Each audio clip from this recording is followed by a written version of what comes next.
ગઈકાલે પીએમ મોદી સાથે મુલાકાત બાદ આજે માછીમારોનું એક ડેલિગેશન રાજ્યના મુખ્યપ્રધાન વિજય રૂપાણીને મળ્યું હતું। માછીમારોએ વિવિધ પડતર માંગણીઓ સાથે સીએમને આવેદનપત્ર આપ્યું હતું। સીએમ અને માછીમારો વચ્ચે અંદાજે 1 કલાક સુધી બેઠક ચાલી, જેમાં સીએમએ માછીમારોની રજૂઆત પ્રત્યે હકારાત્મક જવાબ આપ્યો હતો। સીએમએ તાત્કાલિક ધોરણે તમામ પ્રશ્ન ઉકેલવાની ખાતરી આપી હતી। અમારું આખું ગુજરાતનું માછીમાર ડેલિગેશન અત્યારે આવ્યું છે।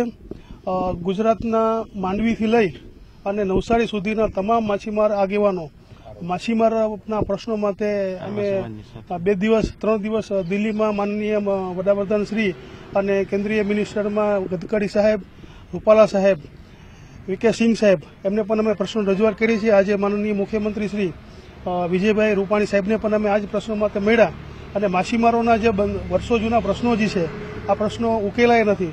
આ પ્રશ્નોની રજૂઆત અમે અત્યારે કરી છે અને માનનીય મુખ્યમંત્રી શ્રી દ્વારા તમામ પ્રશ્નો ટૂંક સમયમાં ઉકેલવાની અમને ખાતરી આપો।